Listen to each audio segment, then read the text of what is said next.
તમારું સ્વાગત છે મારી ચેનલ શ્રી રસોઈ ઘરમાં। આજે હું તમારી સાથે એક એવી રેસીપી શેર કરીશ જેને આપણે બજારમાંથી બહુ જ મોંઘા ભાવમાં ઘરે લઈ આવતા હોઈએ છીએ અને તેની સાથે જ તે વસ્તુ બહુ જ અનહેલ્ધી અને ભેળસેળવાળી હોય છે। તો ઘરે જ આપણે ઓછા ખર્ચમાં એકદમ ચોખ્ખું અને પરફેક્ટ જામ બનાવી અને રેડી કરીશું।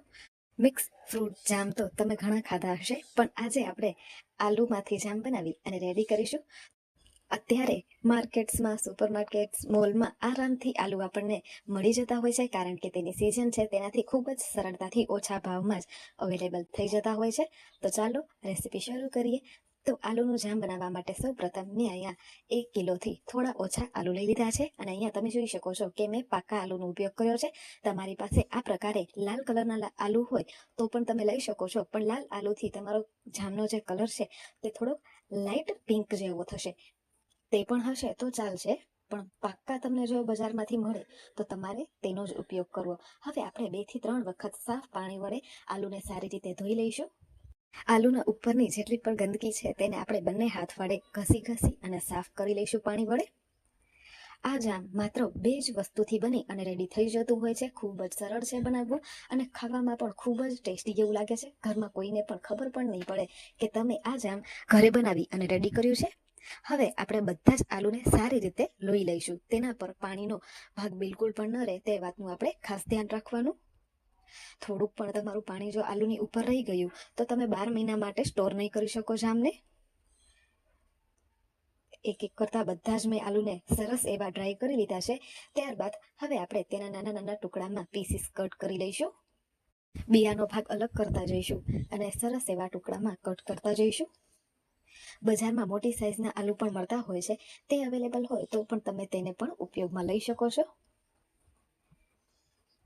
નાના નાના પીસ કરવા, જેનાથી આપણે જ્યારે તેની પેસ્ટ બનાવીશું ત્યારે એકદમ સરસ ફાઇન એવી આપણી પેસ્ટ બની અને રેડી થાય। નોર્મલી બધા જ જામ જે છે તે એકદમ મીઠા હોય છે, કારણ કે તે મિક્સ ફ્રૂટ સાથે બનતા હોય છે। અહીંયા આપણે આલુનું જામ બનાવીશું તો તે એકદમ ખાટું મીઠું બની અને રેડી થતું હોય છે। તે ખૂબ જ સરસ એવું બ્રેડ સાથે લાગતું હોય છે। જો તમને ઘઉંના લોટની બ્રેડ ઘરે જ બનાવી હોય તો તેની લિંક પણ હું નીચે ડિસ્ક્રિપ્શન બોક્સમાં આપી દઈશ, તેને પણ જોવાનું ભૂલશો નહીં। ખૂબ જ ઓછી મહેનતમાં ઝટપટ તમે બેકરી કરતાં પણ ખૂબ જ સરસ ઘરના સહેલા માપ સાથે જ હોમમેડ બ્રેડ બનાવી શકશો, એ પણ ઘઉંની। હવે આપણે કટ કરેલા આલુને મિક્સર જારની અંદર એડ કરી દઈશું। પાણીનો ઉપયોગ કર્યા વગર જ બધી જ વસ્તુને આપણે સારી રીતે ગ્રાઇન્ડ કરી લઈશું। નેચરલી જ આલુની અંદર ખૂબ જ વધારે પ્રમાણમાં પાણી હોય છે, તો આપણે ઉપરથી પાણી એડ કરવાની બિલકુલ પણ જરૂરત પણ નહીં પડે। પાણીનો ઉપયોગ વગર જ સરસ એવી પેસ્ટ તૈયાર થઈ જશે। તો અહીંયા તમે જોઈ શકો છો કે કેવી સરસ લાલ ચટક આપણી પેસ્ટ બની અને રેડી થઈ ગઈ છે। કેટલો સરસ કલર આવ્યો છે તમે જોઈ શકો છો। આપણે આ જામની અંદર ફૂડ કલરનો પણ ઉપયોગ નથી કરવાનો। તમે જો પાક્કા પ્લમ્સ અથવા તો આલુ લેશો તો તમારો કલર એકદમ ઘાટો જ આવશે લાલ, અને જો તમે રેડ કલરના આલુ લીધા તો તે હલકો પિંક પણ થઈ શકે છે। હવે ગેસ ઉપર આપણે એક કઢાઈને મૂકી દઈશું અને તેની અંદર બધી જ પ્યુરી એડ કરી દઈશું। પ્યુરી એડ કર્યા બાદ 1 થી 2 વખત સારી રીતે મિક્સ કરી અને ત્યારબાદ 2 કપ ભરી અને આપણે ખાંડ એડ કરી દઈશું। તમારે હજી વધારે મીઠું જામ જોતું હોય તો તમે અડધો કપ વધારી પણ શકો છો। ખાંડ એડ કર્યા બાદ સારી રીતે મિક્સ કરતા જઈશું। એક સાથે આપણે બધી ખાંડ એડ નથી કરવાની, એક વખત ખાંડ એડ કર્યા બાદ સારી રીતે બધી વસ્તુને મિક્સ કરીશું અને એના પછી બીજી વખત આપણે ખાંડ એડ કરી દઈશું।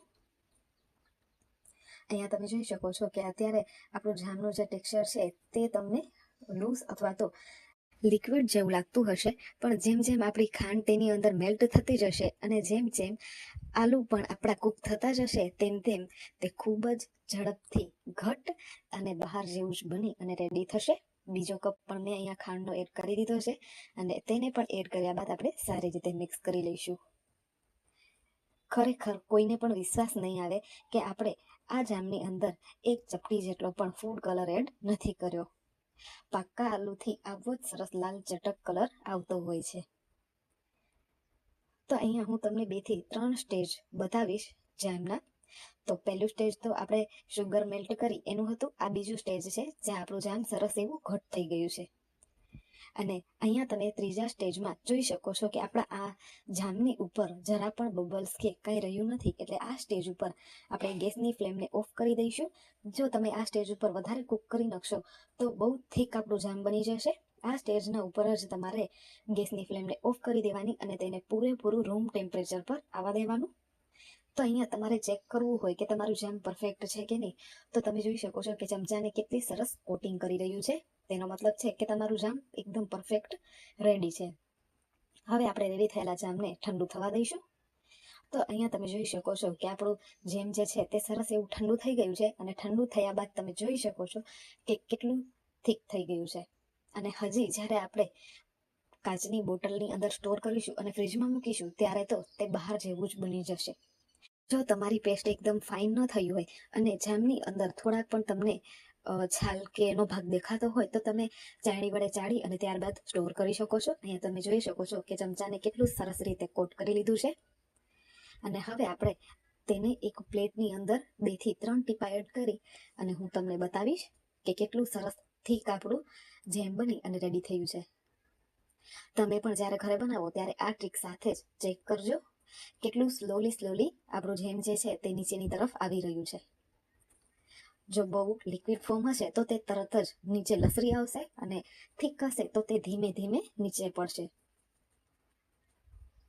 હવે આપણે આ જામને કોઈ પણ એર ટાઈટ કાચની બોટલ હોય તેની અંદર ભરી લઈશું.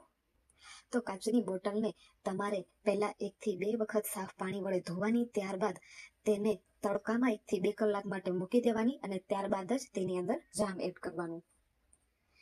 રેસીપી વિડીયો લાંબો બહુ ન થાય એટલે મેં જેટલું બને એટલું શોર્ટમાં તમને સમજાવવાની ટ્રાય કરી છે, પણ ડિટેલમાં બધી જ ટિપ્સ બાય અને ટ્રિક્સ પણ તમને મેં શેર કરી છે.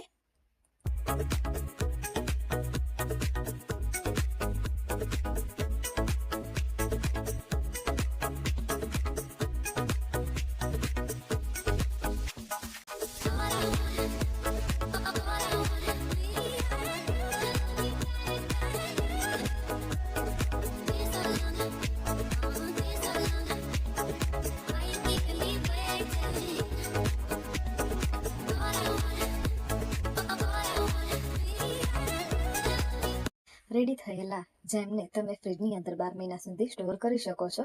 અને અહીંયા તમે જોઈ શકો છો કે હોમમેડ બ્રેડની ઉપર જ, ઘઉંના લોટની બ્રેડ ઉપર જ હું જેમ સ્પ્રેડ કરી અને તમને બતાવીશ.